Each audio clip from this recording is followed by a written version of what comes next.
Guys, welcome back to our YouTube channel. Guys, andito tayo kay Concept Store ng Vivo para magbigay sa inyo ng latest update. Kasi guys, dito kay Vivo, marami sila ditong bagong labas na mga entry level. At syempre guys, may bagong release din po sila na kanilang flagship phone. So yun guys, alamin natin yung mga model na yan. So let's go, samahan nyo ako. Guys, ito na ang ating mga i-update sa inyo dito kay Vivo guys. Ito yung kanilang mga display ngayon. So guys, yung mga display ngayon sa table nila, ito yung kanilang mga latest model ngayon. Syempre guys, hindi lang yan. Ito pa yung latest nila pagdating sa mga flagship phone, yung kanilang X200. Meron po itong Pro at meron ding 200. So yan, meron tayong X200 Pro and X200. Tapos guys, hindi lang yan, meron din sila ditong Watch 3. Baka naghahanap po tayo ng smartwatch dito kay Vivo guys, i-update natin yan sa inyo. At syempre guys, yung kanilang P40 series, yan, may dalawang variants yan. At hindi lang yan guys, meron din sila ditong buds. So meron sila ditong Vivo TWS 3E. So ayun guys, yung mga naghahanap ng wireless buds, yan, murang-mura lang po yung bagong labas po nilang buds. So ito guys, meron tong 42 hours super battery life. So mamaya guys, alamin natin ang presyo niyan. So ito na guys, punta na tayo doon sa kanilang mga entry level. Unahin na po natin ang mga entry level ni Vivo. Guys, ito para sa latest update natin. Syempre guys, unahin muna natin yung pinaka-budget sa lahat po ng kanilang mga model ng mga cellphone. Guys, unahin po natin yung kanilang Vivo Y03. Ito guys, for Vivo Y03, ito guys, may dalawang variants po yung kanilang Vivo Y03. Ito po para sa 64 gig po niya, meron po itong 4 gig RAM 64, 4,399, and 4,999 naman kung gusto natin ng 128 gig. O ito guys, napaka budget talaga nito. Yan guys, so meron siyang case, included na po yan once na bumili tayo, kasama na yung kanyang silicone case. Para po sa mga specification guys nito, yung kanilang Vivo Y03, check po natin para mayroon po tayong idea kung bibili pa lang tayo o pagpaplano pa lang tayong bumili. So ito na guys, para sa latest update po natin. Ito guys is merong ito guys, naka hyper engine para po sa gaming technology nya. So kung mahilig tayong maglaro gamit yung budget phone lang, pwedeng pwede. Then meron na rin po itong ultra game mode, multi turbo 5.5. Pagdating naman po sa refresh rate ng screen, yung kanilang budget phone ay meron na ring 90Hz refresh rate. So meron na rin po siyang high brightness, low blue light screen. O diba? Safe na safe yung mata natin. Then pagdating sa kanyang volume, ito ay merong volume up na 150% volume up para sa at naka audio booster din po yan. Then yung kanyang tag dito IP rating guys, ito ay merong IP54 dust and water resistant siya. O diba? Para po sa latest update natin sa kanilang Y03, 4399 64 gig and 4,999 kung 128 po ang ating kukunin. Then guys, lipat tayo doon sa kanilang Vivo Y18. Para po sa Vivo Y18 guys, ito naman ang update natin. Dito guys, may dalawang variants din ng Vivo Y18. Para po sa 128 gig na variants ito po ay merong maximum RAM na 12 gig RAM, 128 6,499 and 7,499 naman doon sa kanyang 256 gig. Guys, dating 7,999. Naka-discount po tayo ng 500. O, diba? 256 gig, 7,499 na lang. Para po sa mga specs guys, ito, bigyan ko kayo ng idea. Yung kanilang Vivo Y18. Para po sa mga specs and parameters, unang-una guys dito, yan, pagdating po sa main camera, kung more on camera tayo, ito ay merong multi-style portrait night camera para sa kanyang night camera. RAM and ROM, meron siyang 16 gig RAM, 256. Then pagdating sa refresh rate po ng screen ito ay mayroong 90Hz refresh rate. At meron na rin po itong low blue light screen. Then pagdating dyan sa game, yan guys, sa mga gamer, ito ay naka multi turbo 5.5 din with Cooltech Hyper engine din na ginamitan niya para sa kanyang gaming technology. Then battery guys, meron tong 5,000 mAh pang all day battery natin na naka 15 watts fast charging na din. IP54 na din para sa dust and water resistant dyan. O ito guys, sa mga naghahanap po ng budget lang dito kay Vivo, ito yung kanilang Vivo Y18, 6,499 and 7,499 naman sa 256 gig. And guys, ito lipat tayo sa kanilang Y19. For Vivo Y19 naman, ito guys, discounted. Ang bababa ng presyo ng bago nilang Vivo Y19. Ito guys, may dalawang variants din po yung kanilang Vivo Y19s. Check po muna natin yung design niya. Guys, ito para sa isang variant nito, ito ay naka 8GB RAM, 128. Yan, para po sa presyo ng kanilang 128, 6,499. At kung gusto naman natin ang 256 po nito, ito ay merong 16GB RAM, 256, 8,499. Tapos para sa kanya mga specification guys, ito check po natin kung naghahanap po tayo ng matibay na cellphone guys pagdating sa mga drop resistant. Ito pong kanilang Vivo Y19s ay merong SGS 5 star drop resistant. At syempre guys, ito yung naka-military grade certification din. O diba, safe na safe yan, accidentally mahulog, makakasurvive yung phone natin. Then pagdating sa kanyang RAM and ROM guys, inuulit ko, ito ay merong 256 gig. Then expandable po ito up to 1 terabyte. Pagdating sa volume, may mataas siyang volume up to 300% po yan. At naka dual stereo speaker po yan and audio booster din. O diba, may malakas na sounds. At kung battery naman guys, kung nabibitin tayo sa 5,000, itong kanilang Vivo Y19s na bagong release ay merong 5,500 mAh battery at fast charging na din. At medyo tumaas po yung kanyang IP rating. Ito ay naka IP64 na, dust and water resistant yan. Kung more on camera tayo guys, ang kanilang Y19s ay naka 50 megapixel po para sa night AI camera niya.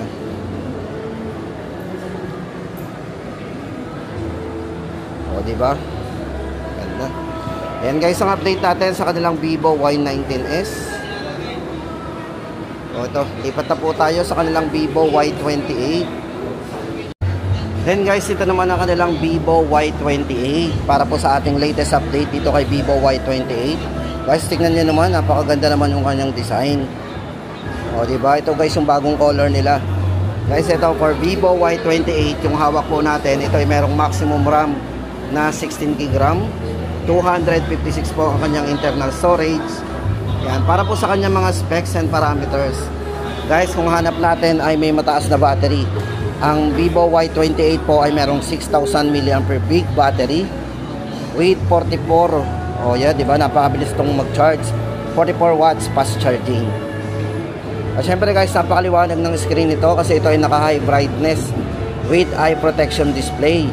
So diba, kahit maliwanag yan guys, safe na safe po yung ating mata dyan. At naka IP64 na rin para sa rating po nito sa dust and water resistant. At sa mga gamer guys, syempre meron siyang multi-turbo 5.5 at plus game mode. Then volume, meron siyang 300% volume up. At syempre guys, operating system niya latest natin is 14. Diba? Para po sa presyo guys ng kanilang Vivo Y28, 9,999. O yan guys, sa mga mahilig mag-camera, pakita ko sa inyo yung camera nito. Ito po ay merong 50 megapixel po para sa kanyang super night algorithm ito sa kanyang main camera. O, diba? Ito po yung night camera nya.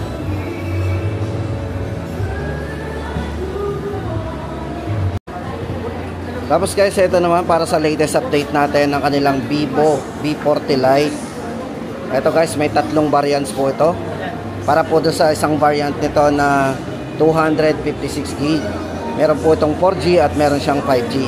Unahin po muna natin ang presyo guys nung kanilang nung kanilang 4G. Para po sa 4G guys ito 13,999 at yung kanyang 16 GB RAM 256 na 5G naman ay 15,999. At para po sa variant naman ng 512 GB, so guys, mas mataas ang RAM nito at yung storage. Meron siyang 24 GB maximum RAM and 512 GB. At ang maganda dito guys, expandable po ito up to 1 TB. Price po ng kanilang nung 512 na variant ay 18,999. Guys, ito, check muna natin yung design nito ng malapitan. Para po sa mga specs and parameters guys nito, check po natin ng Vivo V40 Lite. Ito guys, napakabilis itong mag-charge kasi ito po ay merong 80 watts plus charge with supercharged pump. Yan. Sa battery, meron siyang 5,000 mAh battery o yung kanyang large battery. At meron po itong 4-year battery health. O, diba? Matibay talaga yung battery natin. Then, pagdating sa refresh rate, ito po ay naka 120 Hz po para sa kanyang Ultra Vision. At naka AMOLED display na rin, dots display. So, meron siyang, naka dot display. Yung brightness po guys, ito napakaliwanag kasi meron siyang 1,800 nits. Yung kanyang pinaka peak brightness. Yan, 1800 peak brightness.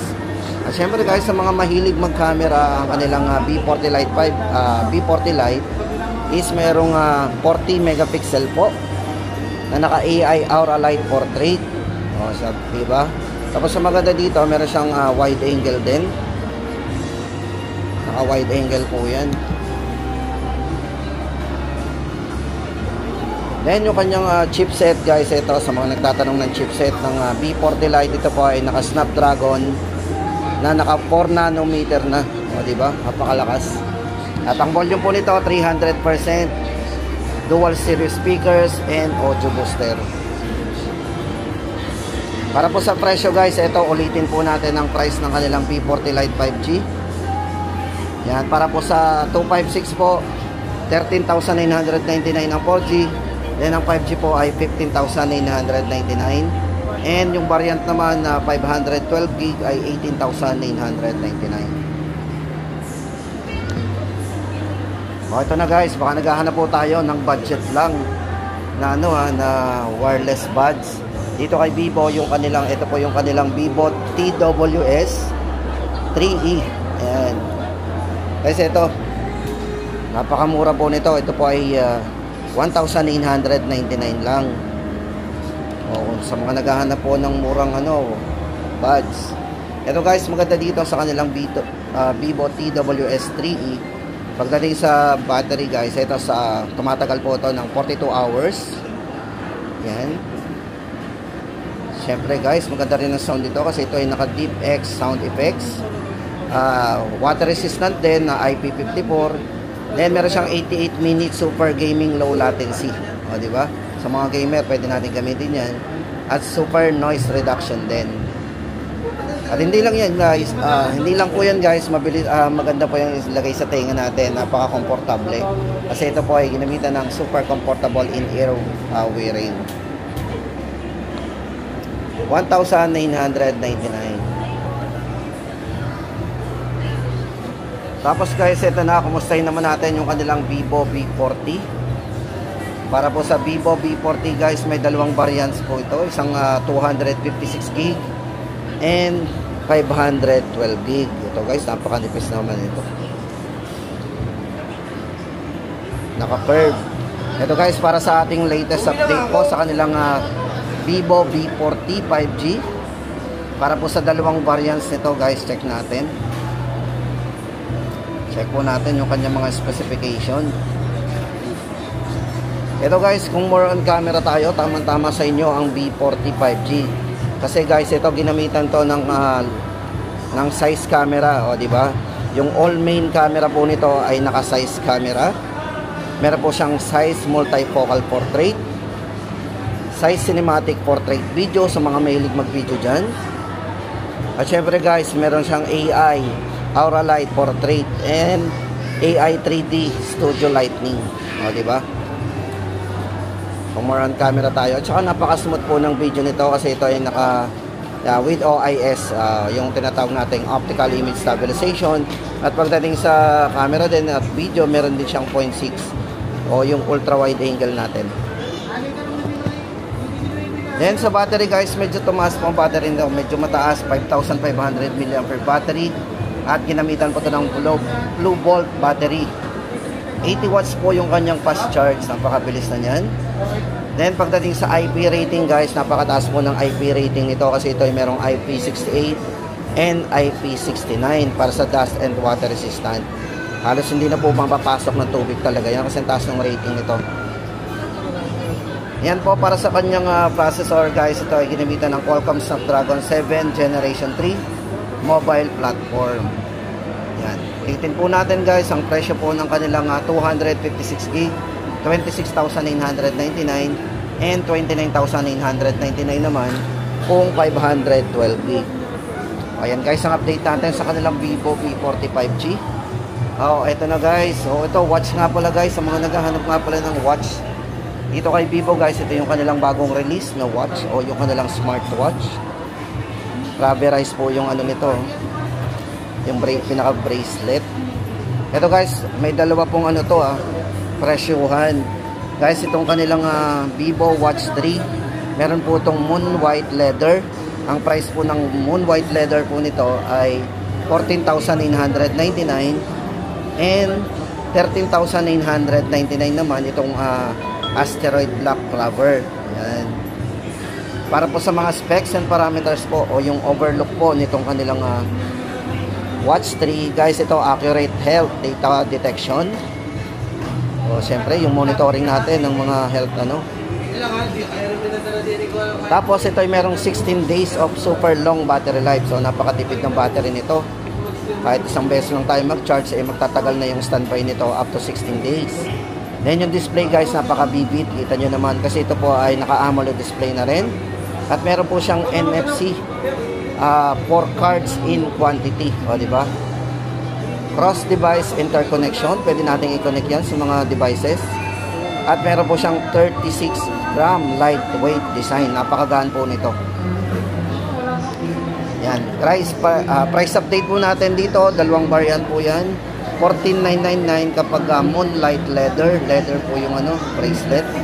And Asteroid Black Rubber, 13,999. Tapos guys, andito na tayo sa kanilang flagship phone. Guys, ito na yung pinaka top of the line ni Vivo. Ang kanilang X200. Para po sa kanilang X200 guys, ito ginamitan po ito ng size camera din na merong 200 megapixel po na camera. Ganun po kataas yan. Meron po siyang Apo telephoto camera. Yan. At ang ginamit po ditong chipset guys, ito po ay ginamitan ng Vivo V3 Plus chip plus naka MediaTek Dimensity 9400. Ang taas ng kanyang processor. Tapos guys, itong kanilang Vivo X200 Pro and 200 guys. Pagdating sa battery, napakataas po ng battery nito kasi meron po itong 6,000 milliampere na battery or large battery. At naka 90 watts po yung plus charging niya. Grabe yan. Tapos meron din siyang 30 watts wireless flash charge. So meron din siyang wireless. So gumagana din to wirelessly pagdating sa charging. Ayan guys, kung more on camera tayo guys, tama-tama sa inyo to. Talagang more on camera kasi meron siyang 200 megapixel po size camera. Grabe liwanag May wide angle din po yan. Meron siyang 112 degree. So pagdating naman po guys, halos same naman po yung dalawa. Yung alang pong Pro, yung Pro po yung may 200 megapixel po na ginamitan ng size camera. Then naka 4K resolution tapos naka HDR po yan o yung tinatawag nating high dynamic range cinematic portrait video. Sa mga mahilig mag video, yan guys, tama-tama sa inyo. Kahit sobrang liwanag, sobrang dilim, magandang kuha natin dito kasi ito ay naka high dynamic range. Yan.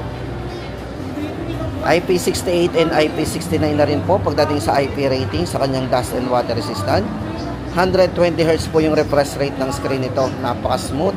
At with meron po itong SGS low blue light certification.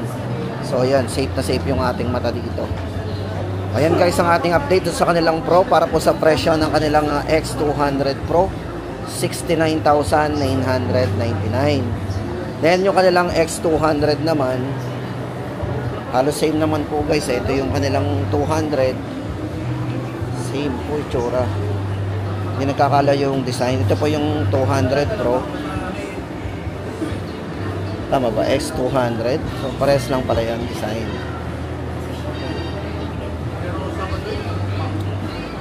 Ito naman guys para dun sa kanilang X200 para po sa kanyang specification.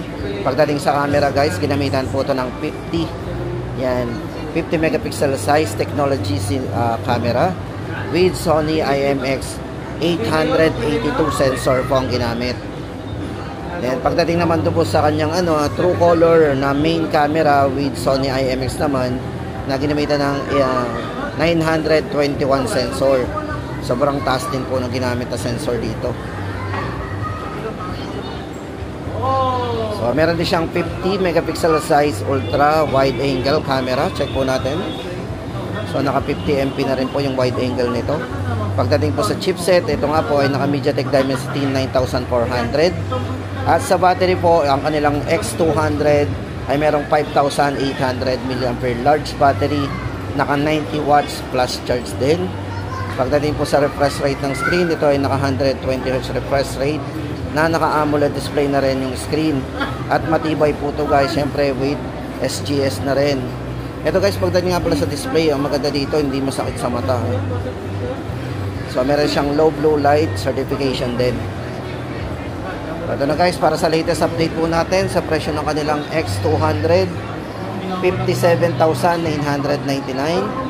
And yung kanilang 200 Pro naman ay 69,999. O ayan guys ang ating latest update dito kay Vivo ngayong December 18, 2024. Abot na po tayo guys, pambili ng ating mga personal phone. Syempre pang regalo. Wala kang malaki diri.